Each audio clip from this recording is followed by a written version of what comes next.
Esta es la tercera llamada, les pedimos puedan tomar sus asientos porque ya vamos a iniciar. Sean todos bienvenidos y bienvenidas a una nueva edición de los 100 más influyentes de la logística y el transporte. Como Grupo T21 estamos felices de poderlos tener acá con nosotros. Un listado que reconoce a hombres y mujeres quienes desde distintos frentes están contribuyendo a este sector. Quiero pedir un fuerte aplauso para ustedes, quienes el día de hoy los estaremos reconociendo por su valiosa labor. Nuevamente, muchas gracias por acompañarnos como Grupo T21 y quiero pedir que suba al escenario Didier Ramírez, quien nos estará presentando el siguiente panel. Muy buenas tardes para todos, muchísimas gracias. Y bueno, pues como siempre sucede en este evento que es de logísticos, estamos arrancando en tiempo y para precisamente agradecer también su tiempo y su asistencia a esta nueva edición de nuestro evento de los 100 influyentes y que bueno, se genera a partir precisamente de aquella edición que inició en 2007, identificando a estas personas que hacen, y como bien dice nuestro director general, Ociel Cruz, son los que realmente hacen que se mueva México. Y bueno, pues en esta ocasión, como saben, siempre estamos buscando de qué manera generar valor y en esta ocasión el panel que se creó precisamente para conmemorar este momento es identificar y platicar del arte de liderar en la tormenta de la incertidumbre. Y bueno, pues ahora sí que no estábamos preparados, pero estos días, sobre todo los más recientes, sin duda que han generado muchísima incertidumbre. Y bueno, los participantes de este panel y a quienes les pedimos nos vayan ayudando a ubicarse de mi lado derecho son Víctor Monroy, director general de México y Centroamérica de MSC. Por favor, Víctor.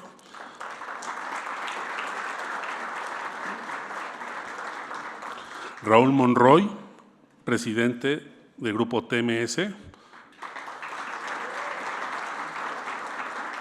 Diana Cadena, gerente comercial de Hutchison Ports y CABE. Jorge Machuca, director general de la Unidad de Negocios de Motores Cummins Hispanoamérica.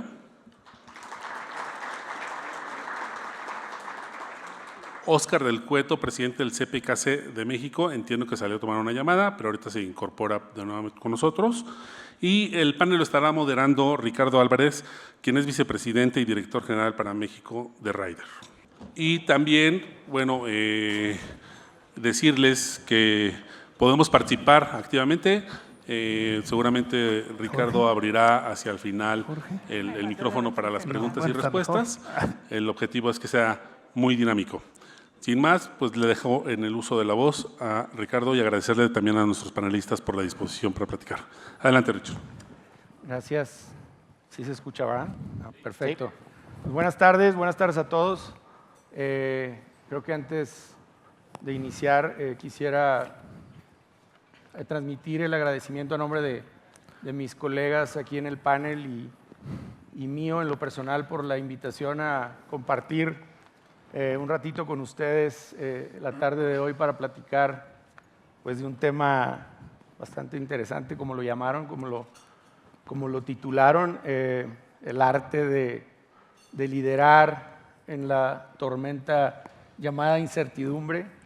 Pero es un gusto si escucharon ahorita en las introducciones, pues la verdad es que este panel está más que nutrido, yo lo llamaría complementario, ¿no? Tenemos representación de jugadores muy, muy importantes en diferentes roles cada uno de nosotros y sin duda creo que lo que hoy vivimos nos mantiene activos, pensando, planeando, cambiando, transformando constantemente y la idea es que hoy compartamos un poquito aquí y escuchemos buenas ideas, buenos mensajes y una discusión rica de cada uno de mis colegas participantes. Porque creo yo que no solo los que estamos acá hoy invitados en el panel, sino todos en este evento y todos nuestros equipos de trabajo que nos respaldan, trabajamos muy duro y constantemente en perfeccionar desde nuestra trinchera las cadenas de suministro que impulsan nuestra economía. Entonces, bueno, sin más, quisiera iniciar dirigiendo mi primer pregunta y tratando de abrir la conversación y respetando a las damas primero. Diana, espero no comprometerte, pero en un entorno donde pocas alianzas navieras concentran, por decirlo así, el poder de las negociaciones, y hablando de que todos aquí lideramos de una u otra manera, ¿qué estilo de liderazgo consideras tú es el que permite equilibrar esa firmeza comercial en una negociación, pero sin perder de vista alianzas estratégicas y construyendo esas alianzas estratégicas constantemente y pensando en el futuro? Ok, gracias. Primero que nada, muchas gracias a T21 por la oportunidad de estar aquí. Interesante pregunta, de hecho me toca directamente porque parte de mi liderazgo es eso, negociar, crear esta relación a largo plazo con gigantes de la industria, navieras, OEMs, grandes importadores y exportadores. Y algo que he aprendido en los años que llevo es que la firmeza comercial no viene de endurecer la postura, sino de buscar y crear ser la solución que el cliente necesita. Tengo dos posturas que yo veo muy fuertes en la empresa. La primera para mí creo que es innovar antes. Creo que un ejemplo perfecto para nosotros es Bahía Norte en Veracruz, que fue la primera coinversión entre autoridad portuaria y empresa privada en México. Sin esa visión de esta coinversión, hoy no podría recibir el puerto de Veracruz los barcos que ya recibe. Prueba de ello es que en enero de este año recibimos el barco más grande que ha entrado, con 350 metros de eslora. Entonces, prácticamente esto nos ayuda muchísimo a tener una visión y poder dar un producto que al final es una fortaleza comercial. Y el segundo punto que yo veo es entender el costo de la logística. Un paro de planta, una interrupción en la cadena logística cuestan miles de dólares. La certeza operativa es muy importante para dar firmeza comercial. Nosotros, por ejemplo, este año vamos a tener el crecimiento tanto de nuestra terminal de Lázaro Cárdenas como de Veracruz, y cabe con su fase 2, Lázaro Cárdenas con su fase 3. Entonces, todos estos factores nos ayudan, porque al final, cuando entiendes lo que el cliente necesita, lo desarrollas, estás negociando desde la fortaleza y desde la firmeza una relación a largo plazo. Gracias. No, sin duda, coincido completamente contigo. Tratando de, yo creo que todos vivimos en suficiente estrés todos los días, ¿no? Y aquí la idea es relajarnos un poquito, interactuar, discutir, compartir. Cuando yo dirija una pregunta, la idea no es que a quien se la dirija, si no se siente cómodo y no la quiere contestar, pasamos con el siguiente en turno, no pasa nada. Y al revés, si alguien quisiera complementar o compartir un punto de vista distinto o complementario, pues bienvenido también, ¿no? Entonces, Víctor, quisiera empezar esta pregunta, sí, contigo. Ante lo que pareciera una marcha atrás o una pausa a la tendencia hacia la globalización que se está dando en el mundo, donde se empiezan a adoptar o se fortalecen políticas mucho más proteccionistas. Desde tu perspectiva, y no solo como líder de una compañía, pero en general, desde tu perspectiva, ¿cómo crees que esto está impactando a las navieras? Bueno, mira, yo pienso que para empezar siempre hay incertidumbre. Nada está escrito, nada está en piedra. Si no pensamos en la pandemia, ¿no? De un día al otro el mundo cambió. En una elección política en algún país el mundo puede cambiar, ¿no? Entonces siempre hay incertidumbre. La pregunta tal vez es qué nivel de incertidumbre hay en qué momento, ¿no? Y para contrarrestar un poco esa incertidumbre, lo que necesitas como industria es agilidad y flexibilidad. Nosotros nos hemos enfocado muchísimo en el standalone, en lograr una red de servicios que sea 100% independiente. Y eso no es porque no nos guste o no podamos trabajar con otros en alianzas, pero es porque en esta época donde la incertidumbre es cada vez un poco más grande o el nivel de incertidumbre sube, nosotros como empresa necesitamos ser más ágiles en la respuesta. Necesitamos poder responder de manera rápida a las nuevas necesidades que genera el mercado. A pesar de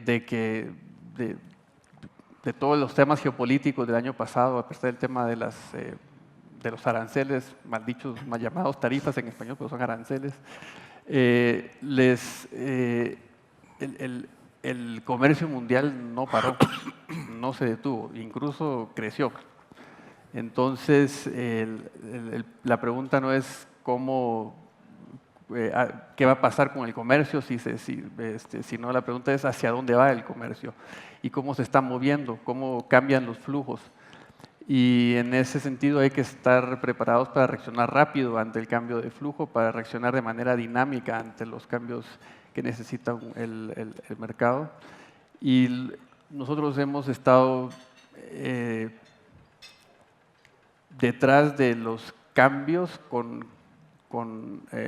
flexibilidad y con acciones dinámicas muy rápidas. Cuando los flujos, digamos, de Asia a Estados Unidos tuvieron un fuerte freno, estos flujos empezaron a migrar hacia otros mercados. Y nosotros logramos movilizar nuestra flota de tal manera de que esos mercados que necesitaban ahora ese respaldo estuvieran atendidos de manera ágil y rápida. Un mercado que está absorbiendo mucho, por ejemplo, de las exportaciones chinas es el sureste asiático. Y esos mercados están empezando a crecer casi en la misma proporción en la que China está dejando de manejar algunas exportaciones. Entonces, yo creo que la respuesta de la industria es agilidad en la dinámica de la rotación de servicios. Perfecto. No, muchísimas gracias. Óscar, en ese mismo sentido, con este dinamismo en los mercados internacionales, desde la perspectiva del ferrocarril, ¿hay algo que ves distinto o que te gustaría puntualizar? Sí, gracias y gracias también a todo el equipo de T21, Ciel y a todos los del staff por la invitación y por la oportunidad de estar aquí. Gracias. Y creo que, y coincido con lo que decía hace un rato, ¿no? Estamos pasando de un tema globalizado a un tema más de regiones, ¿no? Y creo que nosotros, en el caso particular de CPKC, estamos en la región de Norteamérica y nosotros servimos a los 3 países, estamos conectados con los 3 países y se abren nuevas oportunidades. Y creo que una de las frases que yo le copiaría a mi CEO es: preocúpate por lo que puedes controlar, no te preocupes por lo que no puedes controlar. Y hay mucho allá afuera que no podemos controlar, pero hay cosas que sí. Y como decía Víctor ahí, los flujos no se dejan de hacer, o sea, siguen fluyendo. Lo que pueden cambiar son los mercados.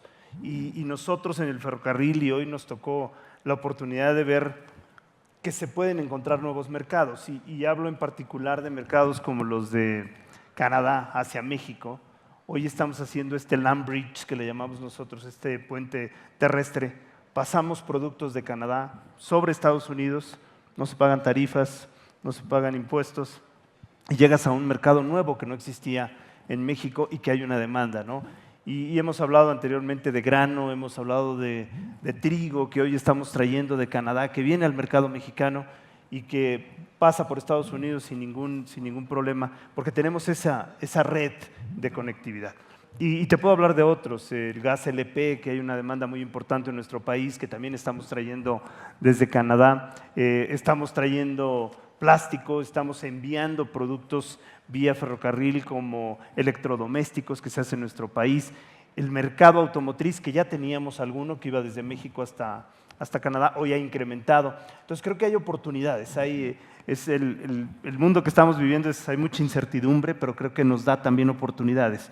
Y en el ferrocarril hemos encontrado que hay oportunidades de nuevos mercados, nuevos servicios que hoy estamos poniendo ya y que ya tenemos algunos servicios que no existían, precisamente por este tema de las tarifas, que como les dijo Víctor, impuestos malditos o tarifas malditas.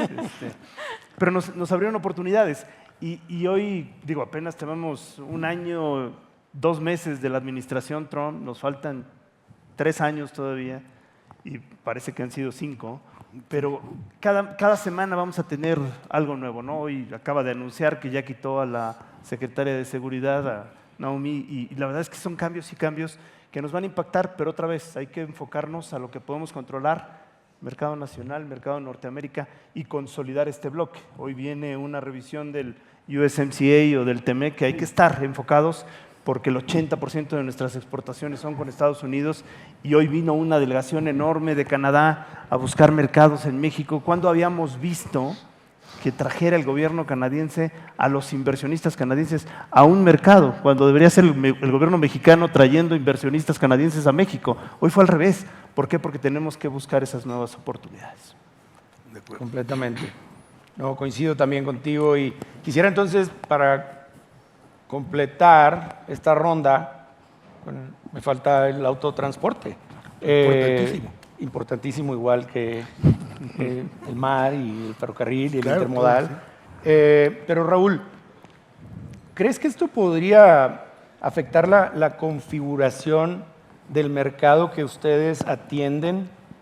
¿Y crees que esto podría impactar en los costos del autotransporte? Bueno, primero, buenas tardes a todos. Muchas gracias a T21 por la invitación. Didier, Ociel, gracias por considerarnos y considerar el transporte terrestre también presente en este panel. Cuando leí el título del panel, al principio como que no sabía como por dónde empezar, pero después me di cuenta que todos los que nos dedicamos a la logística, y creo que aquí son todos, pues siempre estamos en la incertidumbre total, ¿no? Es la parte normal de nuestra actividad, no es algo diferente o es algo que nos impacte de alguna forma, es nuestro mundo incierto, cambiante, retador, que nos lleva siempre a, la primera, a no aburrirnos de lo que hacemos, la segunda, a crear esquemas, estrategias y buscar la manera de cumplirle a nuestros clientes y de mantener nuestras empresas a flote. En cuanto a lo que está pasando ahora, pienso que aunque hoy lo vemos un poco muy incierto, cambiante, agresivo, creo que la regionalización, al final de cuentas, va a ser la gran oportunidad para el transporte en México. Estados Unidos, Canadá, nuestros principales socios comerciales, ¿no? México ya convertido en el principal socio comercial de Estados Unidos, pues forzosamente nos va a impactar en más movimiento, nuevos retos, más rutas. El problema es que para hacer frente a ese nuevo reto, esos flujos nuevos o adicionales, la infraestructura que tenemos en carretera está limitada, es uno de los retos principales, creo, de este país. El tema de falta de operarios, de operadores, de choferes de camión, es el otro gran reto y tapón que puede evitar o que puede limitar el desarrollo de toda esta economía, ¿no? Así de importante es, yo creo. México, el transporte terrestre en México mueve el 80% de la carga. Entonces, por supuesto que estamos encantados de participar con barcos, con ferrocarriles, para poder complementarnos y poder trabajar en conjunto y hacer cada quien su parte, ¿no? Al final, yo creo que se trata de que este nuevo esquema de regionalización pueda funcionar de una manera y podamos obtener un beneficio de ello. Muy bien, Raúl. Muchísimas gracias. Y no quiero, bueno, ya te dejé al último, mi estimado Jorge, pero, No te preocupes. Pero sé que en tu rol y representando a Cummins, además de proveer los motores que mueven todo esto, al mismo tiempo, pues también son usuarios de servicios logísticos, ¿no? De cada uno de nosotros. Yo creo que todos tenemos oportunidad de participar de una u otra manera con compañías como la que tú representas hoy. Entonces, desde la perspectiva del usuario de servicios logísticos y de servicios de transporte puntualmente, ¿prevés o están empezando a haber impactos directos en los costos del transporte? Sí, muchas gracias por la pregunta y muchas gracias a T21 por la invitación. La verdad es muy complacido de poder platicar con ustedes que son expertos en el tema y muchos de ustedes porque están en la logística. Y bueno, lo que voy a decir es, primero, un comentario. Lo que estamos atestiguando de la globalización, en donde todos estamos acostumbrados a ese comercio multilateral, no se está acabando, sino realmente se está reconfigurando. Y en esa reconfiguración, pues nosotros vemos tanto algunas barreras, pero también oportunidades. O sea, no es todo malo ni es todo bueno, sino creo por ahí platicaba Oscar y todo, hablabas de oportunidades. Nosotros estamos viendo también muchas oportunidades. ¿Oportunidades por qué? Porque al haber una reconfiguración más regional y con la integración que tenemos con Estados Unidos, pues sabemos que la dependencia con Asia o con lugares lejanos, pues cada vez tiene que ser menor, ¿verdad? Porque ahorita lo que está pasando bajo el contexto mundial que nos tocó ahorita, que está muy la guerra de Pakistán, lo de Irán, lo de Ucrania, y quiera Dios que nada más ahí se quede, pero estamos viendo de que eso obliga a economías como Estados Unidos a apoyarse en algo regional. Y es una oportunidad única que tenemos en México. Tenemos la cercanía, somos un hub de manufactura muy importante y esa es la gran oportunidad para nosotros. Si la sabemos canalizar bien y si trabajamos juntos, iniciativa privada, gobierno, instituciones, cámaras, etcétera, yo creo que lo vamos a hacer muy bien. O sea, por ese lado yo lo veo como una oportunidad. Claro, hay retos. Y los retos es bajo el contexto que me acabas de decir en el transporte. Lo que estamos viendo es, nosotros tenemos mucha exportación, pues ya ven que 1/3 de la economía mexicana es exportación a Estados Unidos. Del 1.8 trillones de la economía mexicana son 600 millones que se exportan. De hecho, el año pasado 650. ¿Y qué estamos viendo? Mayores tiempos de tránsito. Frontera yo creo que tiene muchas oportunidades, a veces es un desastre, porque se te atora la mercancía, estás esperando a que llegue, no llega, y eso se traduce en un mayor costo de tu inventario en tránsito. Se convierte también en un mayor costo para los transportistas, porque el costo por hora aumenta, ¿verdad? Porque ahora tienes tu camión que está parado en frontera o que está parado en ciertos destinos, o incluso con el generador de carga, que ya no sabe si tiene que exportar lo que tiene ahí porque el día anterior anunciaron un arancel nuevo, ¿no?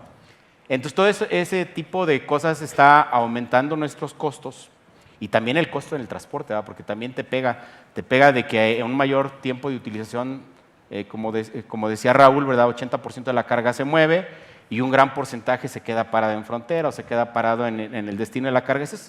Eso de alguna manera es consumo de combustible. Eso de alguna manera se traduce en costo también a tus operadores porque no están tan descansados, porque tienen que trabajar horas extras.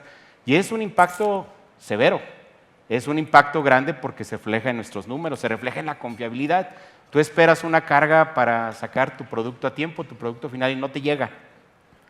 Y entonces por eso la regionalización de nuevo representa una gran oportunidad. Pese a todas estas barreras que hay y que podemos ver, yo creo que la balanza va a ser muy positiva para nosotros. Excelente, muchísimas gracias, Jorge. Y siguiendo contigo, y tal vez es un poquito complementario, ¿están siguiendo algunas estrategias en Cummins para mitigar, ¿no? Porque eliminar es una palabra muy difícil, ¿no? Muy contundente, los impactos en rutas, en tiempos de tránsito, de cruce y en general de la demanda de servicios logísticos? Sí, pregunta interesante. Y de hecho siempre hay oportunidades para todos. Sí hemos tomado algunas medidas que algunas han resultado en un mayor costo. Te lo voy a responder como exportador de productos y te lo voy a responder también de la parte de lo que yo veo en el transporte, ¿verdad? Como exportador sí hay un incremento de costos y es un reto porque tienes que planear mayores inventarios. Y no solo mayores inventarios, sino que también tienes que ver en dónde los localizas porque ya no es igual. También hay una reconfiguración de cómo vas a jugar con eso y eso puede representar mayores costos. Tienes que trabajar mucho en modelos para optimizar tus inventarios, porque pues con toda esta coyuntura que hay, pues tienes que estar seguro que vas a llegar a tiempo considerando todos los imprevistos que hay, ¿verdad? Eso por la parte de manufactura, ¿verdad? Pero también por la parte del transporte, lo que también estamos haciendo es tener una oferta mucho más grande para las flotas, porque también entendemos que hacia dónde vamos. Hoy en día tenemos una tecnología diésel principalmente. Hay unidades muy, muy viejas también en el mercado que tienen que ser reemplazado. Y ahí me toca mucho que los transportistas vienen y preguntan y dicen, oye, ¿cómo ves lo eléctrico? Oye, ¿cómo ves el gas? Oye, es más, hasta el hidrógeno, por ahí hay algunas compañías interesadas en eso, ¿no? Y entonces tienes que estar en todo para ver qué tecnología es más adecuada para el tipo de operación. Porque también con este contexto que está pasando, el transporte regional y de media distancia se está incrementando. O sea, no nada más el de larga distancia, también el más regional. Entonces, ¿qué tecnología le conviene al cliente? ¿En dónde va a meter eléctrico? ¿En dónde va a meter gas? ¿En dónde va a meter diésel? ¿En dónde va a meter gasolina? Todo esto es bien importante porque tienes que eficientar tus costos. Porque tus costos se van para arriba y luego también, como todos ustedes saben, estamos en plena transición energética y que es muy importante tomar decisiones inteligentes, ¿verdad? No tomar una decisión hacia la ligera, porque eso te puede impactar en tus costos. ¿Qué meto aquí? ¿Qué meto acá? ¿Qué tipo de configuración de camión? Etcétera. Porque eso está teniendo también un impacto. Está cambiando todo. Hay una reconfiguración también en el transporte, ¿no? a nivel nacional.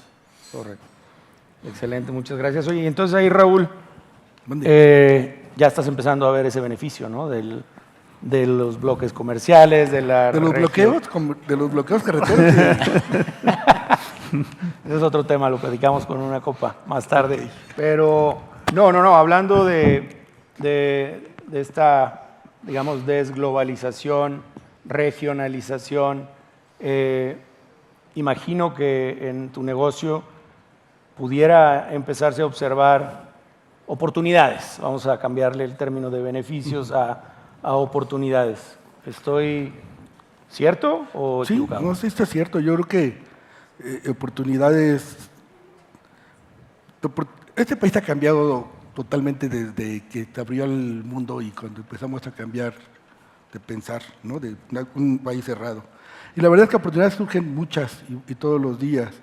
El tema también es la competencia, lo que decía Jorge hace un minuto. El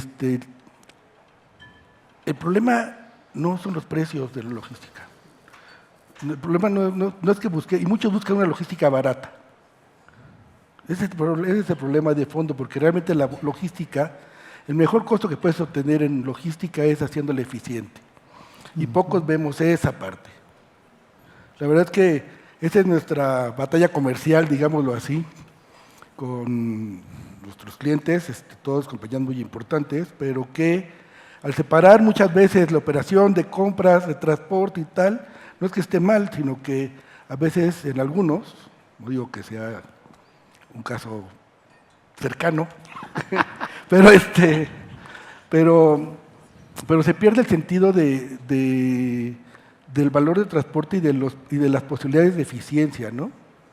Ese es uno, creo que, de los retos más importantes. Y también el otro es la falta de infraestructura carretera, la falta de respeto a las vías de comunicación, que nosotros calculamos que fácilmente estamos hablando del 20-25% más de tiempo entre los tránsitos en general, por el bloqueo, por el accidente, por la manifestación, por las casetas, que impiden el aprovechamiento de nuestros equipos y el aprovechamiento principalmente del tiempo de los operadores, ¿no?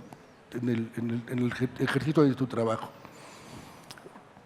Pero esa es nuestra tarea, convencer, buscar y encontrar puntos de eficiencia que vayan permitiendo que las operaciones se puedan hacer de una manera más ágil y más baratas.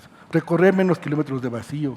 Yo creo que esta regionalización mucho va a poder ayudar a mejorar ese punto. Tal vez podamos, si nos ponemos listos en este país, pues hacer un crecimiento del país más repartidito, ¿no?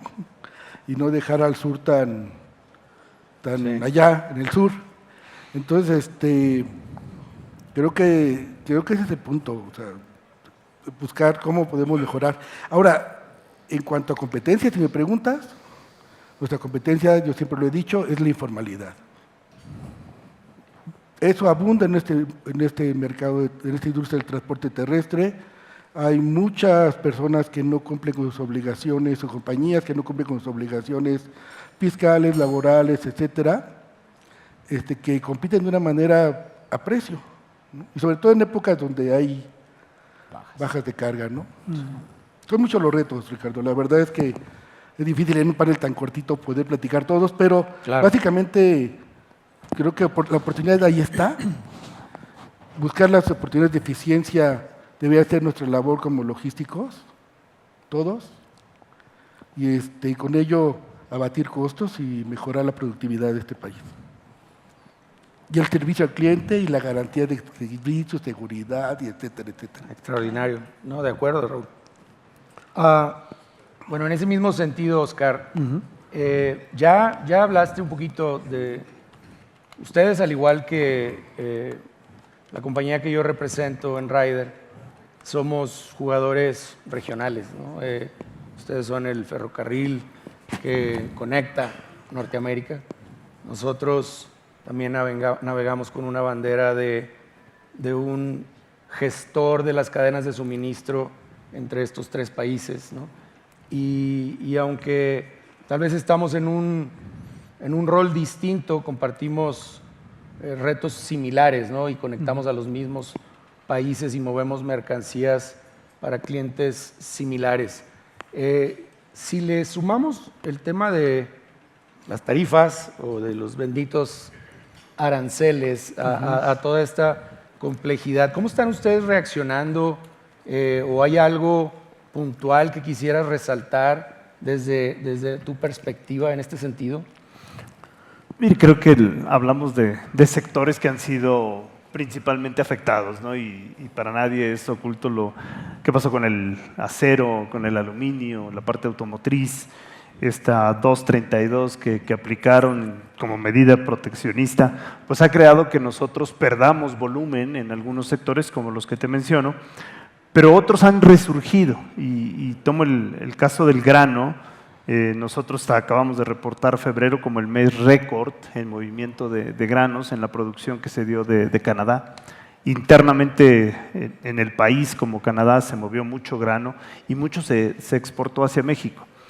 ¿Qué estamos haciendo? Pues identificar algunas oportunidades en nuevos mercados, como decía hace un rato, y hemos platicado muchas veces del tema de refrigerados. En el caso del camión, no me dejarán mentir ninguno de ustedes, Raúl, que se mueve mucho producto refrigerado por camión, y en el ferrocarril en México no. Y hoy estamos moviendo o iniciando a mover ya estos productos por ferrocarril en el país, donde ya en Estados Unidos se daba, en Canadá se daba. Hoy estamos encontrando estos mercados como un potencial de crecimiento, y yo creo que dentro de lo que va a venir en la revisión del tratado hay que encontrar esas áreas donde podemos seguir creciendo como transportistas, como logísticos. Pero me gustaba la frase, ¿no?, de la eficiencia. Lo que tú tienes que ofrecer como transportista es eficiencia. Si quieres un transporte barato, si quieres un transporte que dices me sale muy caro, quién sabe qué servicio te van a dar. Correcto. Yo escucho de repente quejas de, oye, es que no llegó a tiempo, se lo robaron o le encontraron. Los que somos transportistas serios, como decía Raúl, hay muchos que compiten con un piso no parejo. Hay que entender que vas a tener un costo a lo mejor elevado, pero es un beneficio al final del tiempo, ¿no? Yo creo que aquí estamos en el panel, gente que nos dedicamos a la logística de manera seria, de manera con inversiones importantes, y no dejar de ver, creo que regresando a tu pregunta, en el ámbito global están pasando muchas cosas que nos vienen, nos hacen, son muy disruptivas, pero también hay que ver el tema local, ¿no? ¿Qué está pasando en nuestro país? ¿Qué podemos hacer para mejorar no solamente el tema judicial, el tema de las 48 horas, el cómo nos va a afectar este cambio en el horario de servicio en los operadores, la falta de operadores en el transporte carretero. ¿Qué podemos hacer para incidir en tema aduanero, para que no se quede la mercancía mucho tiempo en las fronteras, que haya un proceso de intercambio más ágil, para que las fronteras se puedan hablar entre los dos países? Yo siempre digo, lo que ocurre entre Canadá y Estados Unidos es como si no hubiera frontera. Y aquí entre México y Estados Unidos seguimos teniendo muchas oportunidades para poder mejorar procesos de intercambio de información, verificación, despacho aduanero, pre-certificación, que son oportunidades que como país tenemos que encontrar para poder seguir creciendo como región y como logísticos. De acuerdo, ¿no? Me gustaría, Víctor, no sé si nos pudieras ayudar o ahondar un poquito más. ¿Cómo es que todo este tema de políticas arancelarias, muchos términos van a ser repetitivos, pero es inevitable, ¿no? A mercancías de países competidores de los Estados Unidos, ¿cómo desde tu punto de vista, cómo esto está incidiendo en los flujos de las grandes rutas marítimas y de qué manera se está reconfigurando, digamos, el mapamundi naviero? Mira, en realidad los aranceles tuvieron un efecto que fue menos profundo de lo que todo el mundo piensa, ¿no? México es un país manufacturero, es un país que va a seguir siendo manufacturero y como todos los países manufactureros, incluyendo China, necesita de insumos. No, a pesar de que somos un país muy rico en minerales y en muchas cosas, no tenemos todos los insumos que necesitamos para producir. Y un efecto de los aranceles globales es que México pues, fue el ganador en todo esto, porque México es ahora México creció en sus exportaciones a Estados Unidos. México además se convirtió en el comprador número 1 de Estados Unidos también. Entonces, el dinamismo regional tomó muchísima fuerza. Lo que nosotros vemos es que México va a seguir siendo un importador fuerte. Por ejemplo, China, que produce lo que quieras, pero China no tiene petróleo. Y el 50 o el 60% de la base productiva de China depende del petróleo, entonces siempre van a tener importaciones altas. México también necesita cosas. México necesita tela, necesita algunos minerales también, necesita también componentes que no puede producir todavía localmente y que para producirlos localmente van a necesitar 10 o 15 años de inversiones, etc. Y en esa dinámica, cuando escuchaba que las fronteras están complicadas, yo decía, pues, para mí no es una tan mala noticia, porque entonces lo que necesitamos en la incertidumbre también para la industria mexicana son opciones. Y si la frontera se complica, también está la opción de sacar las cosas por el agua, también está la opción del ferrocarril. Y esas opciones tenemos que seguirlas desarrollando como industria. Y creo que al final, en toda esta incertidumbre de aranceles, yo estoy bastante convencido. También nosotros estamos invirtiendo mucho en México porque creemos que va a pasar este momento de incertidumbre alto, vendrá un momento de incertidumbre más bajo, pero en mediano o largo plazo, sobre todo en mediano plazo, creemos que México, estamos convencidos de que México va a salir muy fortalecido de lo que se está dando geopolíticamente. Sí, no, al menos tiene la oportunidad, ¿no? O sea, también. Claro. No, pero creo que la mayoría de nosotros, y en pláticas antes de entrar al salón y en otros foros, coincidimos en la apuesta por México, ¿no? Sí hay que hacer pausas, pensar de manera estratégica, pensando en términos de corto, mediano, largo plazo, cómo sobrevivir en ocasiones y cómo seguir construyendo a la vez, ¿no? Entonces, pues coincido plenamente. En el caso nuestro no hemos no hemos dejado de explorar oportunidades para construir y mantener a México como el enabler o pues esa conexión, ese facilitador en la región, ¿no? Entonces, muy de acuerdo. Diana, no te me has olvidado, aquí vamos a volver contigo. Te preguntaba un poquito más del negocio de Hutchinson hace un ratito que nos conocimos, pero en un sector tan intensivo en inversión, en capital, en talento, tecnología, ¿cómo se ejerce un liderazgo que te permita combinar excelencia y disciplina operativa combinada con innovación constante, pero sin perder la rentabilidad? Ok. Bueno, yo creo que desde las terminales, tanto la operación como la innovación no son fuerzas opuestas, creo que se integran, hay que saber integrarlas en el momento correcto porque son parte de una estrategia. En mi experiencia creo que pondría a ICABE como un ejemplo perfecto. Nació en 1995 con 4 hectáreas, 200 metros de muelle. Creo que en ese tiempo operar 70,000 TEUs era impensable en el puerto de Veracruz y hoy ya operamos más de 1 millón de TEUs. Esto no se logra entre decidir si innovar u operar, sino cuándo realmente a la operación le metes la innovación, cuándo es el momento correcto. Yo lo veo, creo que con 3 puntos claves a cómo lo ha ejercido el grupo. El primero, creo que las personas son el activo clave. Nosotros, a pesar de ser una empresa hongkonesa, nuestro CEO, el ingeniero Lecona, es mexicano y de ahí todos los colaboradores somos mexicanos. Entonces esto genera para nosotros una confianza, una seguridad y sí, una disciplina operativa. El segundo punto que yo vería sería la tecnología, pero ya como una forma de competir. O sea, hoy tenemos que meterle mucho al tema de la sostenibilidad. O sea, lo platicaban ahorita, el tener grúas eléctricas, híbridas, autónomos trucks, sistemas automatizados en las terminales es muy importante. Entonces la tecnología para mí ya dejó de ser un método diferenciador, sino es un tema para dar un buen servicio y para competir.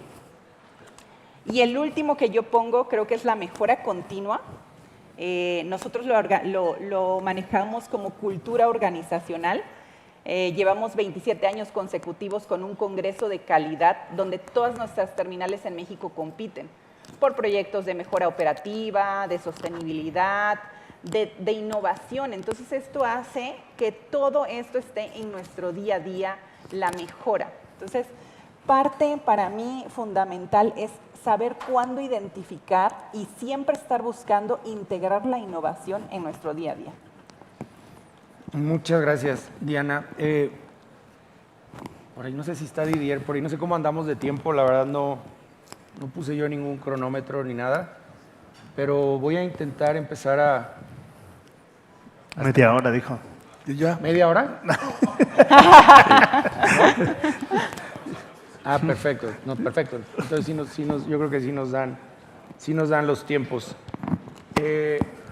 Una conversación constante y que no tiene nada que ver con solo estos tiempos de incertidumbre y bloques comerciales y bloqueos, carreteros también, por supuesto, Raúl, y desglobalización, sino creo que es pan de todos los días. El tema servicio, costo, servicio que significa mucho más que el término, ¿no? Hay mucho detrás, talento, inversión, tecnología, innovación, para poder ser competitivos, para generar valor, para ayudar al bottom line del estado de resultados de nuestros clientes, que es el enfoque que no podemos perder de vista nunca como socios estratégicos en este mundo de la logística. Y esta pregunta no la quiero dirigir a nadie en particular, sino lo quiero abrir. Ya escuché un poquito de Jorge hace un momento de empatía como usuario, ¿no? De entendimiento, de apertura, saber escuchar los impactos que tiene el proveedor de un servicio logístico ante un requerimiento cambiante, ante nuevas condiciones, etcétera. Pero ahora sí que ya escuché la parte bonita de la empatía, la apertura, las ganas de colaborar, pero del lado de los proveedores de servicio, ¿cómo se sienten ustedes en ese sentido?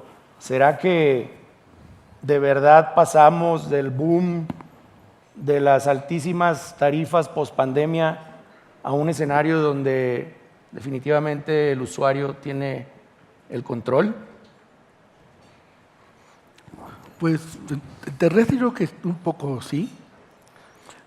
Estamos en esa etapa que es una etapa que va de un lado, el mango de sartén se pasa para acá o para acá, y creo que ahorita se está cayendo un poquito al lado de los clientes, pero mucho es por la presión que sienten en este mundo, en estas cosas que están pasando. Yo creo que todo el mundo está muy incierto de lo que va a pasar, están apretando sus operaciones, están haciendo, muchos de nuestros clientes haciendo cosas que yo creo que al final de cuentas les van a ser más costosas, ¿no?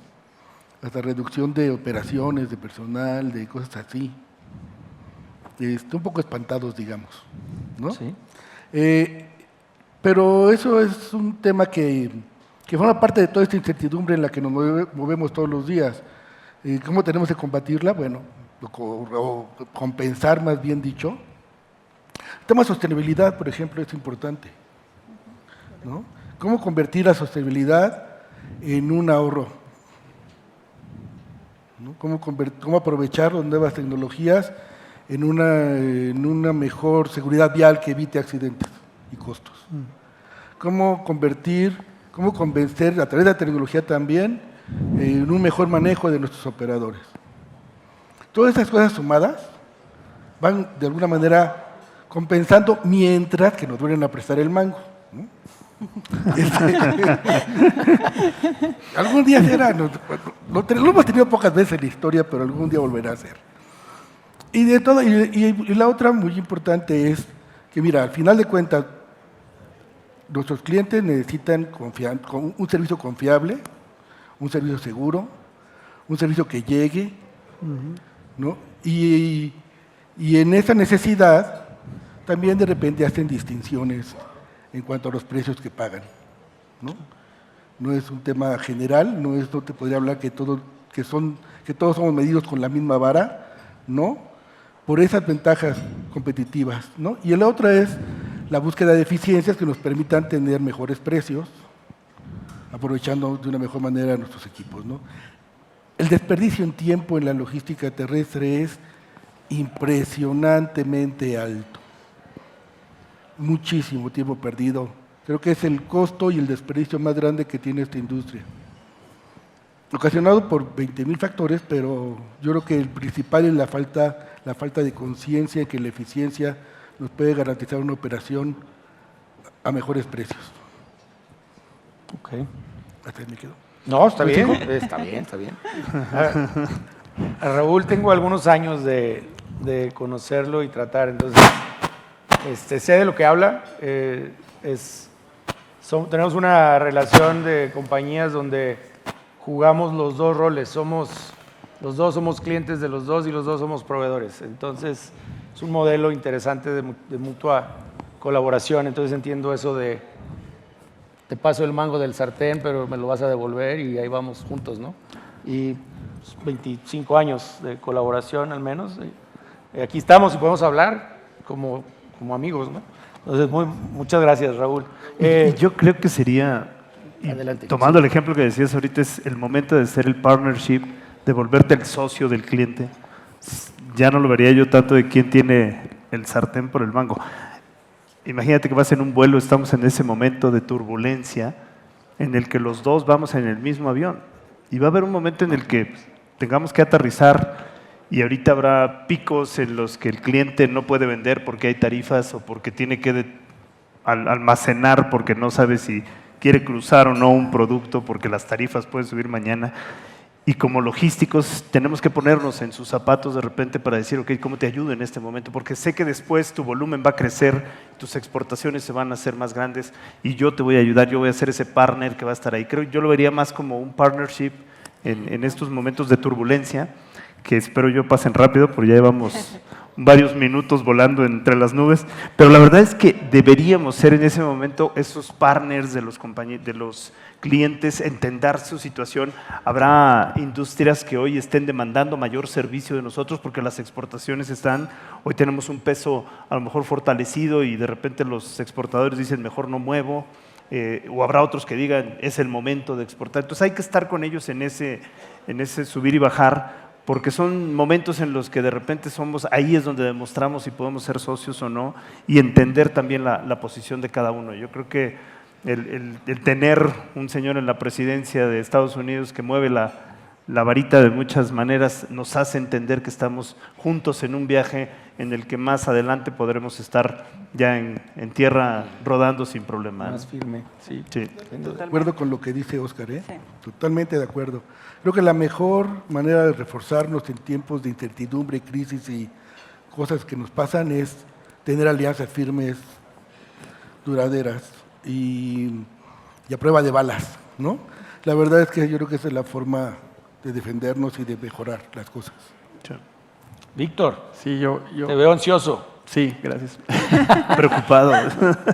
Ocupado. No, mira, en realidad no es el cliente, no es el proveedor el que tiene el sartén por el mango, es el mercado, ¿no? Y las tarifas creemos que van en función del costo del servicio, pero las tarifas no van en función de lo que cuestan, van en función de lo que valen.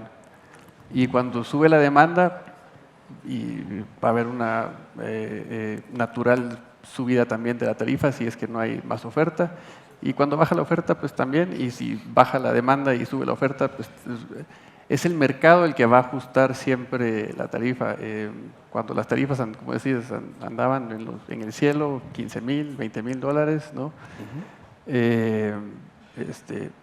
Todo el mundo espantado, pero todo el mundo entendía también que tenían que tener sus productos y tenían que tener su suministro de partes para seguir produciendo, y por eso estas tarifas llegaron a esos niveles. Las tarifas el año pasado tendieron un tanto a la baja, un tanto más de lo que nos hubiera gustado, pero es la realidad del mercado.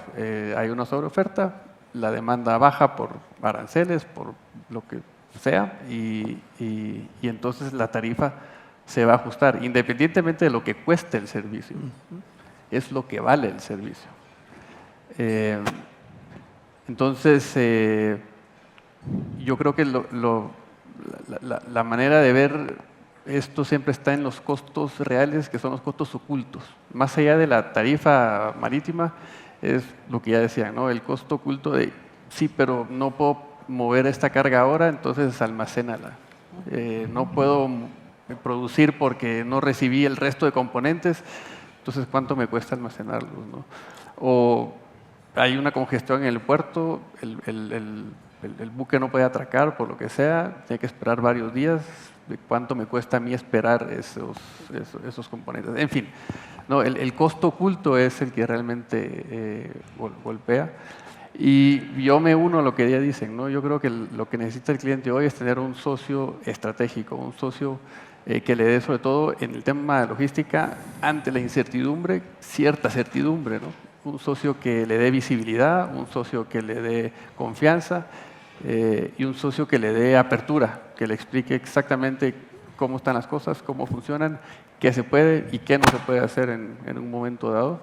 Y eso es lo que le va a ayudar también a planificar, ¿no? Entonces yo me sumo y me uno a lo que dicen todos, y es que necesitamos ser ese socio confiable que el mercado está buscando. Excelente. Tú ya habías mencionado, Jorge, tu perspectiva, pero no sé si quisieras complementar o agregar algo al respecto. Sí, cómo no. Bueno, para cerrar, yo cerraría con la siguiente reflexión, ¿verdad? En un contexto global de mucha incertidumbre, siempre hay que buscar las oportunidades. O sea, no es nada más ver a ver cómo va mal, sino siempre hay oportunidades, hay que buscarlas. Nos pasó en pandemia, hubo muchas oportunidades, empresas crecieron. Entonces ahorita hay que buscar oportunidades, no hay que concentrarse nada más en lo malo. Sí sabemos que hay que hacer mucha planeación y hacer muchos escenarios, pero hay que buscar las oportunidades. Número 2, el costo de operación. Sí, hay que trabajar, y yo creo que aquí es un trabajo conjunto. El diálogo es bien importante. Yo concuerdo con ustedes en que hay que tener partners, que hay que tener socios comerciales, pero el diálogo con las cámaras, con el gobierno, con instituciones, es bien importante. Porque los problemas que tenemos ahorita en México no se pueden resolver desde un lado. La inseguridad pues no depende de nosotros. En gran medida dependen algunas cosas, pero el estar muy bien coordinados con el gobierno es importante, porque eso pues, nos trae un costo. Hay que traer guardias ahí en los camiones, hay que traer prácticamente ahí una armada para que nos cuiden y no nos roben los camiones. Por el otro lado, la infraestructura. La infraestructura, hay que tener el diálogo con las autoridades, con el gobierno. La infraestructura ya está siendo rebasada. En muchos lugares, miren la 57. Si alguno de ustedes ha tenido la oportunidad de irse de aquí a Querétaro o a San Luis Potosí, que anteriormente hacías 3 horas y media, ahora no sabes, ¿verdad? Y eso, pues, obviamente hay que ponerse de acuerdo con el gobierno. Queremos más desarrollo, queremos que venga más inversión, hay que estar preparados con infraestructura. Entonces ahí el diálogo. Y la otra parte, y la última con la que cuento ahorita, es muy importante planear qué voy a hacer en términos de la transición energética.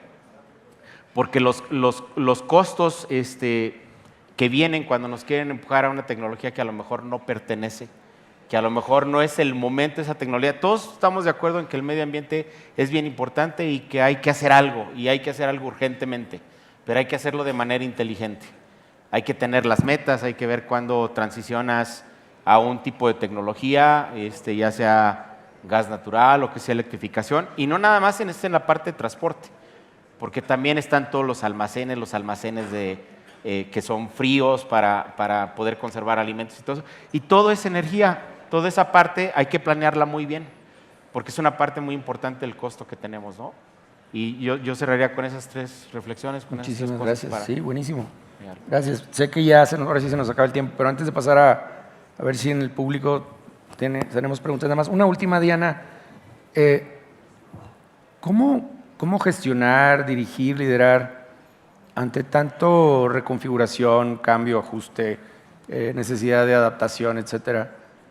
Modelos de gestión, ¿cómo moverse de modelos de gestión reactivos a modelos pues más de anticipación, predictivos? Creo que lo acaban de tocar todos mis compañeros, de hecho, Jorge lo acaba de tocar ahorita perfectamente. Anticiparse es un punto clave para pasar de un modelo reactivo a un anticipatorio. Creo que un ejemplo, ahorita lo comentó Víctor, lo comentó Óscar, lo comentó Raúl, como proveedores, tenemos que tener esa visión de qué podemos hacer en este momento. O sea, ahorita en la cancha de las terminales, ya todos dijeron su granito de arena, en las canchas de las terminales es cómo sacas la carga más rápido, cómo ayudas al transporte, cómo ayudas al ferrocarril, cómo ayudas a las navieras, ¿no? Entonces, anticiparse en ese sentido creo que es el punto clave para no caer en un modelo reactivo, porque si no, entonces ya se vuelve una demanda, una urgencia en la demanda, ¿no? Entonces, para mí ese sería el punto clave. Extraordinario. Pues bueno, ahora sí quisiera, creo que tenemos unos minutitos, abrir un pequeño espacio por si alguien en la audiencia tuviera alguna pregunta para el panel en general o para alguien en particular.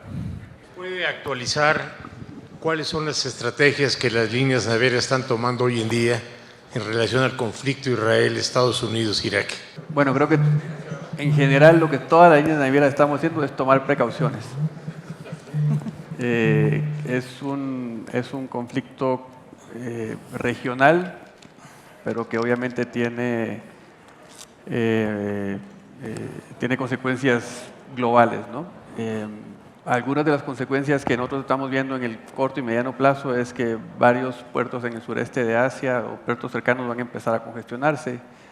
Eso va probablemente a provocar también que vuelvan a haber situaciones donde barcos están parados mucho tiempo. Eso va a generar una baja en la oferta de espacios, etcétera. Es algo que vemos a mediano plazo, y las medidas inmediatas son resguardar de la mejor manera la carga que está dirigida hacia el Mediano Oriente, ¿no? Y cada línea ha estado tomando acciones distintas, son son públicas, algunos están haciendo end of voyage, algunos están desviando carga a puertos cercanos, pero yo creo que en este momento lo importante, o para MSA lo más importante en este momento es asegurar que está salvaguardando la carga y la vida de los tripulantes de nuestras embarcaciones. Parece que hay una más por ahí atrás. Sí, gracias. Y bueno, he escuchado muchos temas sobre los retos del transporte terrestre, el tema de los costos logísticos en las terminales, el tema de las oportunidades también energéticas en el transporte, pero sobre todo, cómo en el marco del contexto del ecosistema regional, que también salió en el tema, cómo se inserta el transporte marítimo de corta distancia en este contexto del ecosistema logístico comercial. Creo que el sistema, Creo que sí. el transporte marítimo a corta distancia creo que va a empezar a ser cada vez más importante como parte integral del ecosistema. Pues ya lo hablábamos, ¿no? Si las fronteras están saturadas, la opción del transporte marítimo corta distancia es importante, puede ser vital incluso para algunas líneas de producción. Y lo que yo sospecho, digamos, es que vamos a ver rutas cortas más frecuentes versus rutas largas con quizás menos frecuencia en el mediano largo plazo. Pero sí creemos que el transporte de corta distancia, sobre todo al Golfo o a la costa este de Estados Unidos, va a ser crucial para el desarrollo de la logística del país. Y la demanda lo dirá, ¿no? Conforme vaya más demanda, seguramente van a ir desarrollándose. Ya hay algunos pequeños servicios de líneas nicho que empiezan a desarrollarse, pero probablemente vaya creciendo la necesidad conforme las fronteras se van haciendo quizás más pesadas o se van saturando, si sigue creciendo la demanda. Pues nada más para cerrar, creo que después de escuchar, primero agradecerles a todos por sus ideas, por sus mensajes, por compartir, por enriquecer la conversación a cada uno de mis colegas panelistas, pero creo que es evidente que sí estamos, y por eso me gustó el título del panel que le dieron nuestros amigos de T21 en una tormenta de incertidumbre, pero definitivamente no podemos sentarnos a verla pasar, ¿no? Y a ver qué sucede y a ver si llegamos a tierra firme, como decía Oscar. Entonces, muchas coincidencias en cuanto a ser más proactivos, predictivos, invertir de manera razonable, inteligente, tecnologías que nos ayuden a anticiparnos, ser como líderes todos aquí más empáticos con nuestros socios, con los clientes, con los proveedores, con la competencia. Hay oportunidades de alianzas que no nos imaginábamos tal vez en el pasado y que hoy se abren como grandes oportunidades. Y creo que algo que no tocamos, pero que esperaría coincidamos, es esa empatía también con el talento, ¿no? Con la gente que nos respalda, que hace que las cosas sucedan, que está en la línea frontal todo el tiempo haciendo que las cosas sucedan, y eso es parte también de liderar en medio de una tormenta de incertidumbre. Muchas gracias. Gracias. Gracias. Gracias.